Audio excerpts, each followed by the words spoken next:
So thank you all so much for being here. This organization and this disease really brings people together. And I wanted to just mention that caring is on the mind for all of us. Not only do we care about the people that this disease affects and the people that have to deal with these diseases, we have to care for each other. This is a supportive network. This is something that can be very challenging for someone caring with someone for dementia or someone that has dementia themselves. So I'm going to start with some global level data for you just to kind of paint the picture of what dementia looks like around the world. We'll move on to the US, and then we'll look at some North Carolina data as well. And I'm going to break down a little bit of Durham County information as well. All right, so as I mentioned, we're going to start with dementia globally. So the World Health Organization estimated that about 55 million people are living with dementia as of 2020. By 2030, just in 10 years after that, so in 7 years from now, that number will increase by about 40%, which is pretty staggering. And the World Health Organization also estimated that there's about 10 million new cases worldwide of dementia. Now, to put that in a sobering perspective, about every 3 seconds in the globe there is someone that develops dementia. So this disease is pervasive, it's everywhere, and this is why we're all here together, so we can figure out some solutions, we can find a cure, we can find medical advancements that really project us into the future where hopefully this disease will one day be preventative. So I also wanted to make this point of clarification. So there's about 75% of people living with dementia actually have the diagnosis of dementia, because I'm sure many of you know that getting that diagnosis can be pretty challenging, it can be scary, and it's something that it's just a lot. It's overwhelming when someone you love is diagnosed with dementia. And I did want to point out too that high-income countries do have a higher rate of dementia diagnoses, and this comes from resources, medical research, medical advancements, the access to care for individuals that are dealing with dementia. And then I just wanted to point out the cost analysis of dementia. So currently in 2021, $1.3 trillion are spent on dementia worldwide. And by 2030, as I mentioned, in just 7 years, that number will more than double to $2.8 trillion. So this is something that really, really affects everyone globally, and it is very costly, and hopefully one day we will be able to thank ourselves for all the hard work and all the investments into developing a cure for dementia. So moving on to dementia in the United States. So in 2014, so this data is not quite as recent, but it was collected by the CDC. About 5 million people, adults over the age of 65 or 65 and older, are living with dementia in the United States. In 2060, that number will increase to 14 million, so it's not increasing quite at the rapid rate worldwide, but it is still increasing. It's going to almost triple in about 46 years. So another statistic I wanted to tell you, and I'm sorry I'm throwing a lot of numbers at you, bear with me.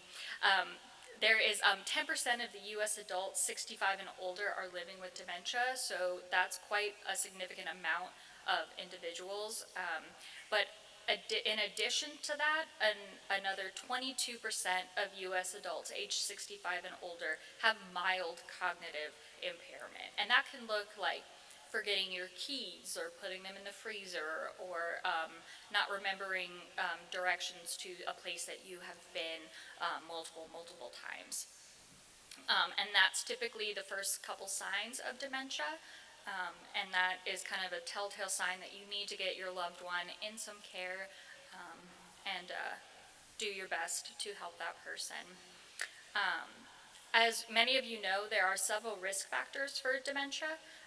One of which is the most common is age, right? So as age increases in a population, the risk of dementia does increase as well.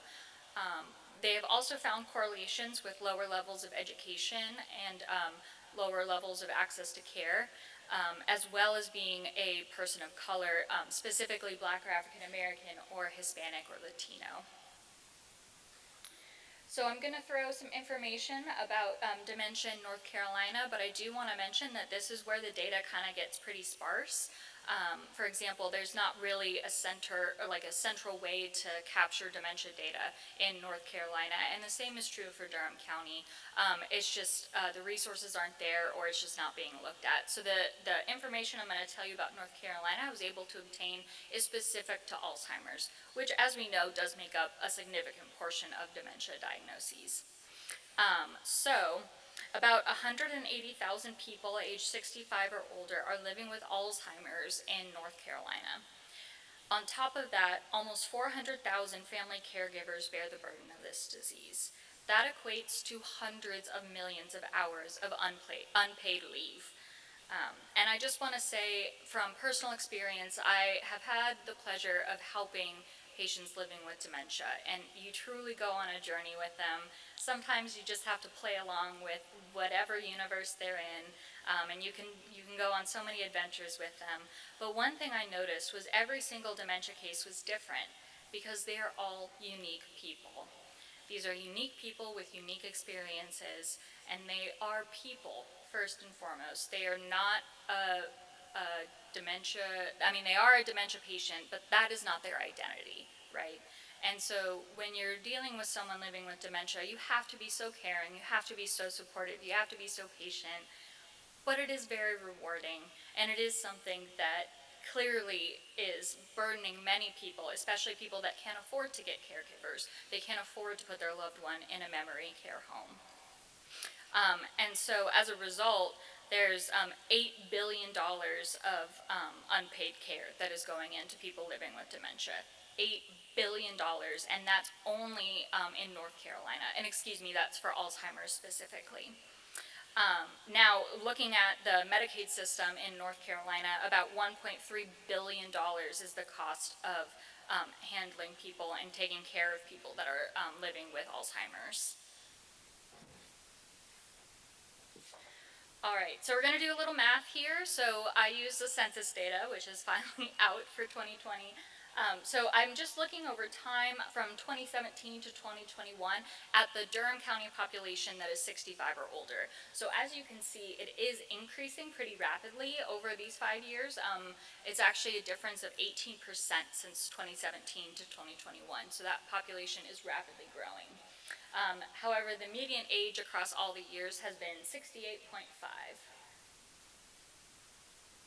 All right, so this slide is actually going to be a little bit different from the one in your handout. I decided to just simplify it and keep it easy. So this slide I will be bringing copies to later, and you can have them and put them in your packets.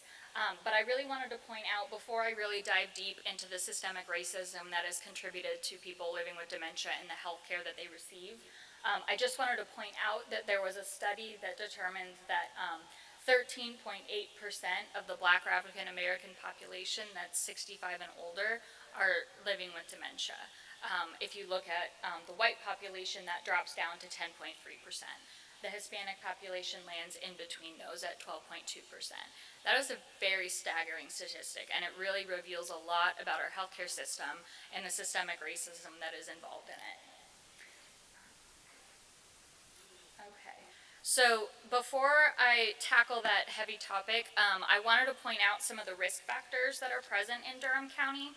Now, this is from countyhealthrankings.org. I encourage all of you to go take a look at that website. It's got very pertinent facts to Durham County. It's got areas where we're excelling. It's got areas where we need some work.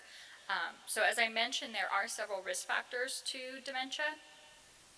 We already talked about age, but there are also several comorbidities that can contribute to someone's likelihood of developing dementia. So I selected diabetes, obesity, and physical activity, or inactivity, excuse me. So one thing to keep in mind, this is the general population of Durham. This isn't the makeup of those 65 and older. Unfortunately, we are not collecting that data. But I hope from this forum and getting all of you involved and getting more and more people involved, we can really start to collect some really pertinent data.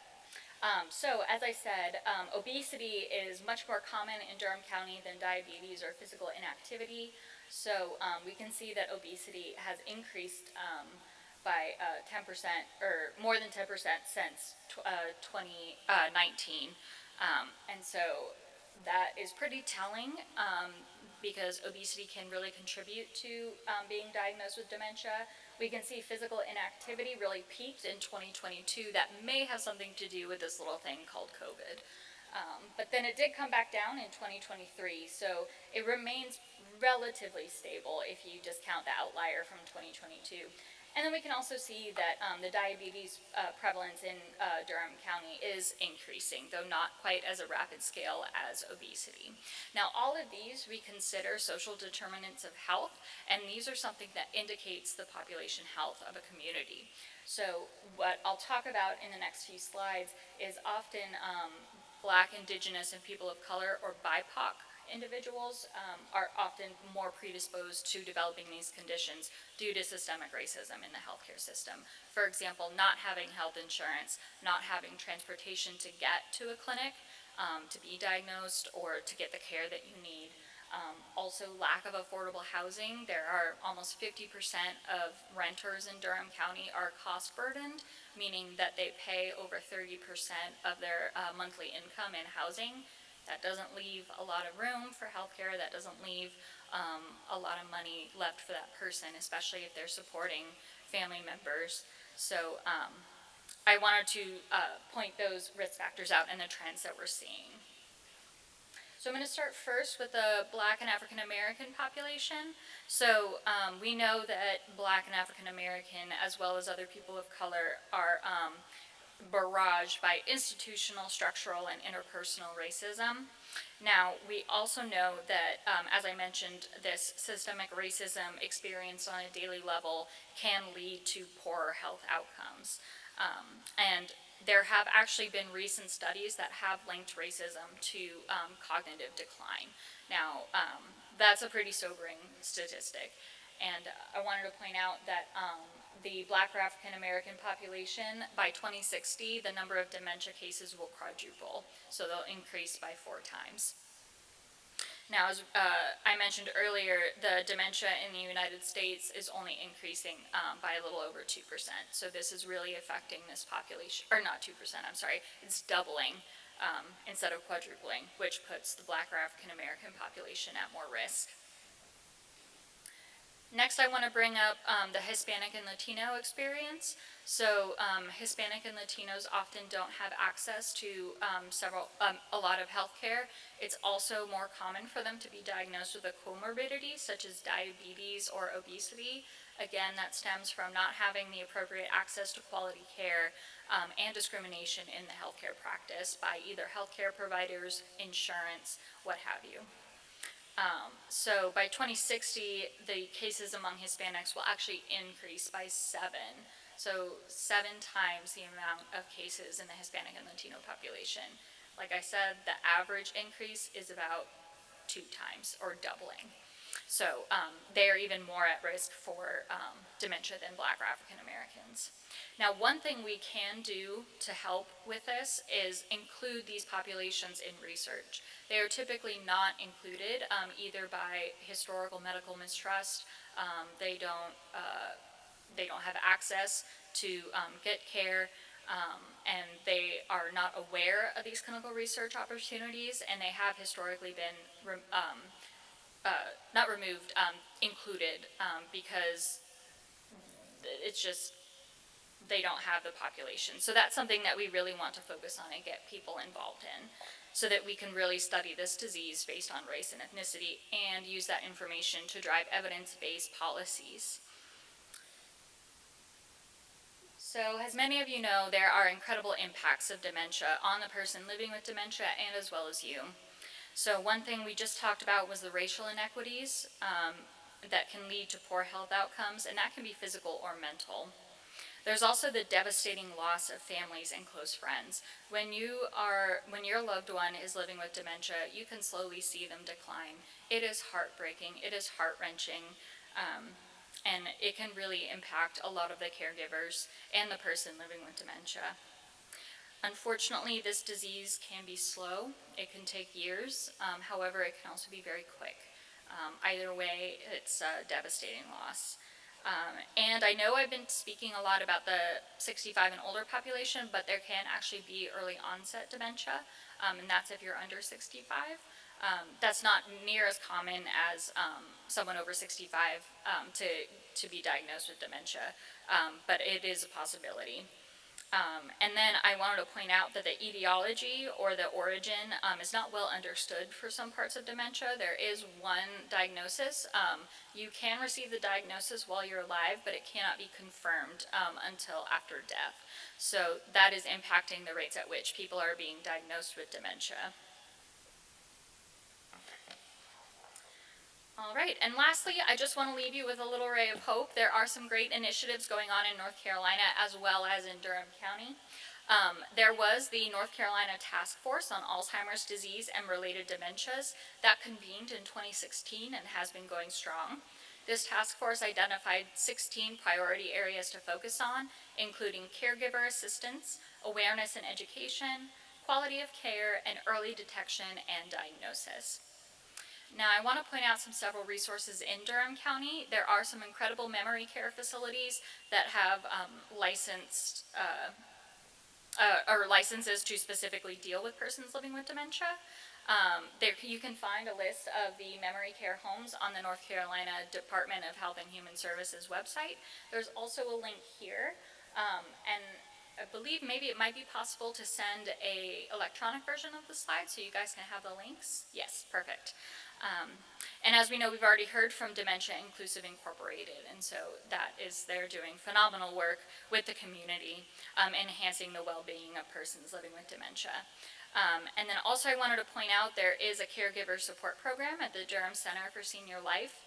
This can be very crucial to helping people that are either living with dementia and caring for themselves at the moment or the caregivers of dementia. And then one last salient point I want to leave you with. So we do the Durham County Community Health Assessment every 3 years. So we've performed one in 2016, 2019, and most recently in 2022.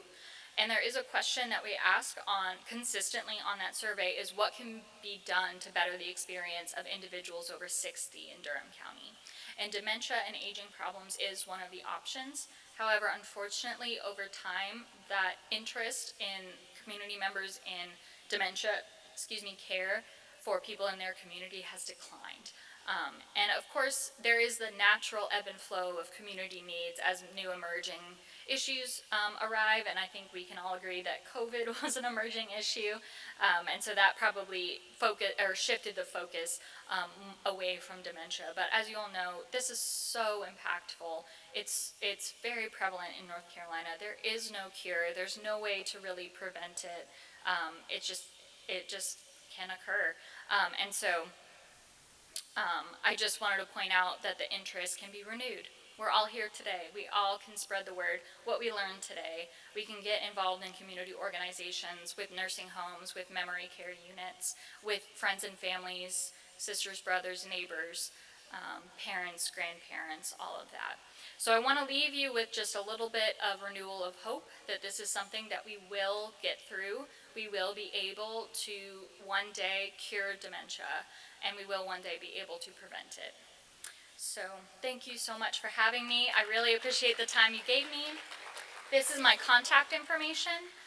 And if you have a question that I can't answer today, I will give you my business card and you can reach out to me either by phone or email, and I'd be happy to answer that for you. I wonder if we could have one more round of applause.